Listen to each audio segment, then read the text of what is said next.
Dive Podcast, straight talk on politics, national security, and America's future. With Robert Johnson and Linda Miller, we cut through the spin, tackle the tough issues, and give you the real story behind today's headlines. Subscribe now and hit the notification bell to stay informed.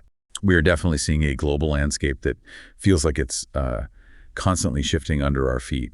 Rapid changes, really surprising turns in international relations. Oh, absolutely. What someone says one day can seem totally different the next, Trying to grasp the nuances, it's key. It really is. And it's tough to keep up sometimes with just how quickly public positions can evolve. Exactly. It makes pinning down the core dynamics pretty challenging. We've seen that quite a bit lately.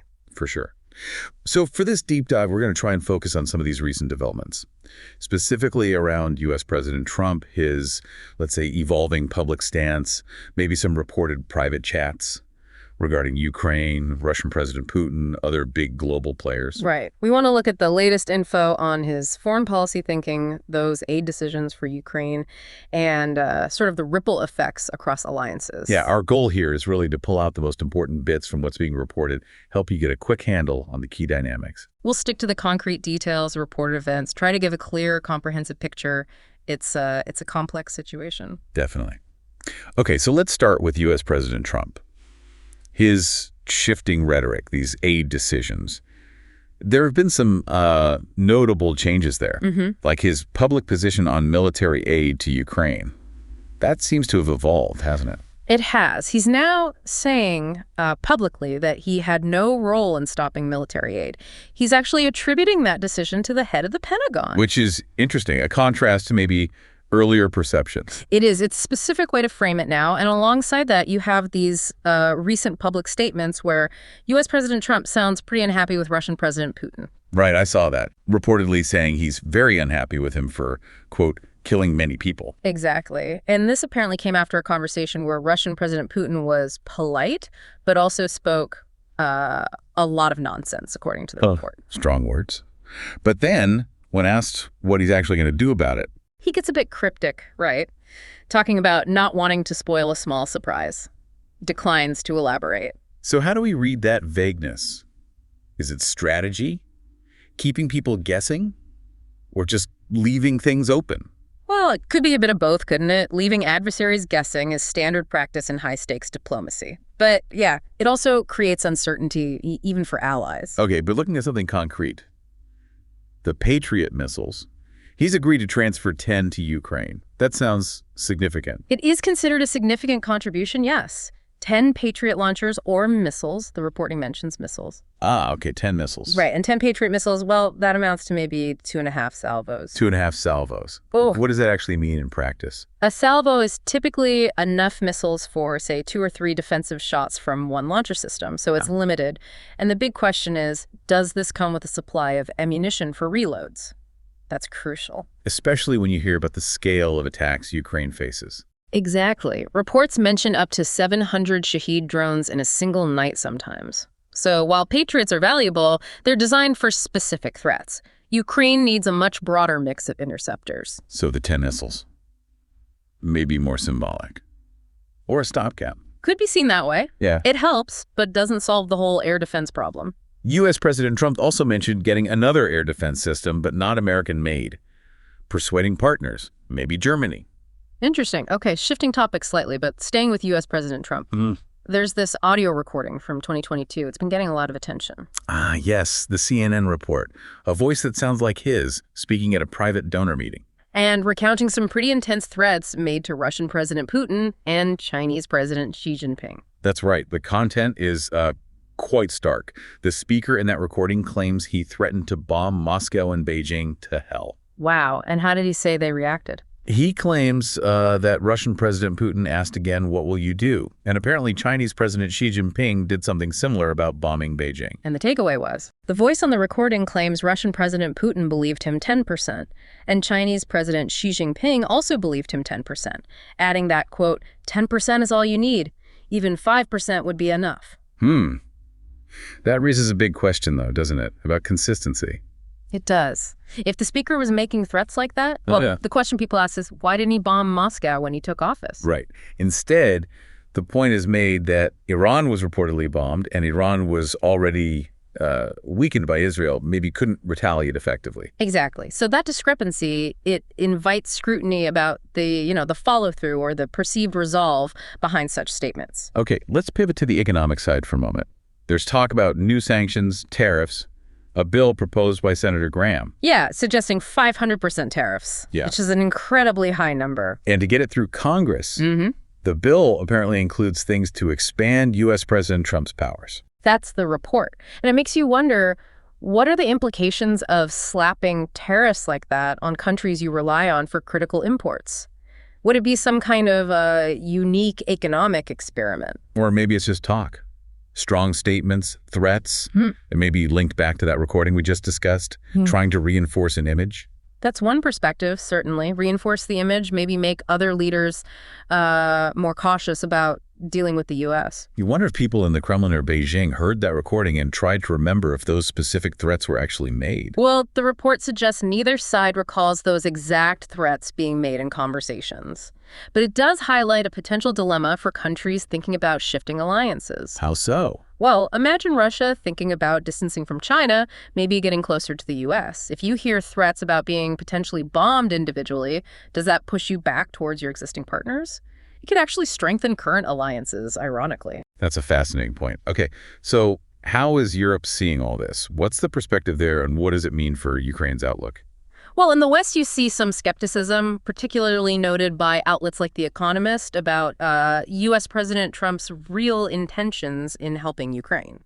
They see the recent aid as just restoring what was already promised. Pretty much. Fulfilling commitments maybe made under former President Biden, rather than providing genuinely new, game-changing armaments. And is this linked to his comments about Afghanistan?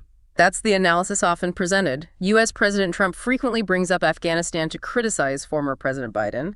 The idea is he reportedly doesn't want Ukraine to become a second Afghanistan on his watch, making him look responsible for a loss. So the limited aid, like the 10 Patriot missiles, is maybe just enough to avoid blame if things go badly? That's one interpretation, yes. Enough to say he helped, but maybe not enough to fundamentally change the trajectory if the goal is to avoid entanglement or ultimate responsibility. And with no specific funds allocated for Kyiv in the U.S. budget right now, Europe has to step up. It looks that way. Friedrich Merz, a key German opposition figure, basically said diplomatic options are exhausted. So you see plans emerging for European countries to essentially give credits to each other to buy weapons for Ukraine. So European nations are buying arms on credit to then supply Ukraine with ammunition. That seems to be the mechanism being discussed. It raises questions about the financial burden on Europe, of course. And this is happening amidst some internal European tensions, too. Definitely. You had the first visit by a French president to the UK in years, specifically to talk about Ukraine. But U.S. President Trump's influence seems to be a divisive factor. How? Are they not coordinating?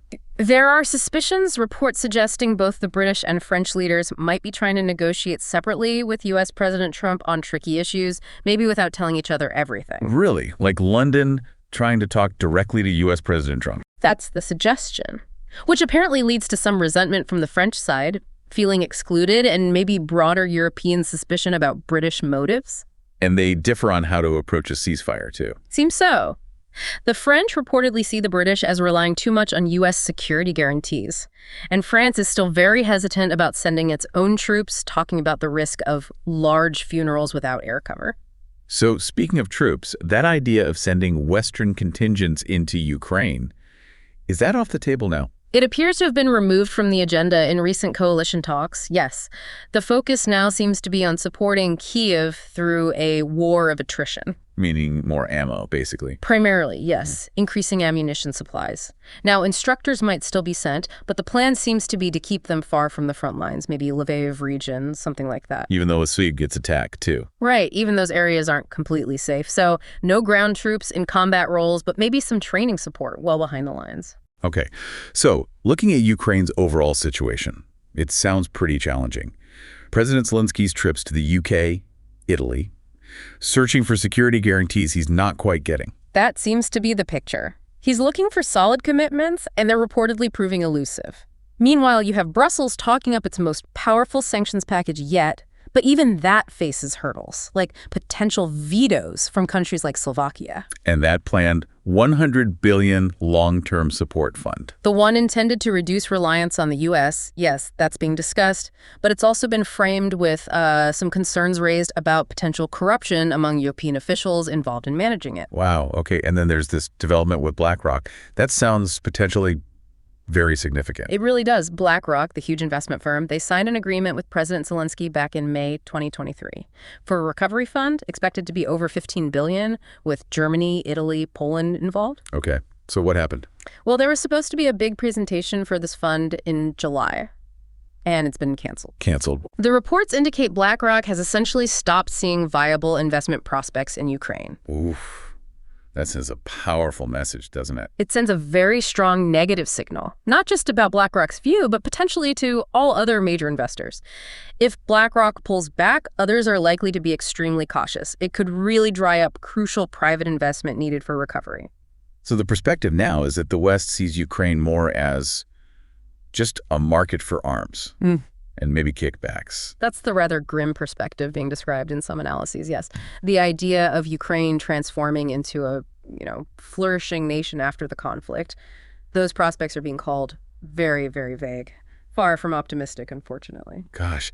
So all these unfolding events, they really paint a picture of a complex, pretty uncertain future, not just for Ukraine, obviously, but for alliances, the global economy. Absolutely. This interplay of, shifting words, strategic aid decisions, and now this wavering investor confidence, it's shaping things on the battlefield and at the negotiating table in ways that are immediate but also have really long-range implications. It leaves you wondering how these dynamics will play out long-term, doesn't it?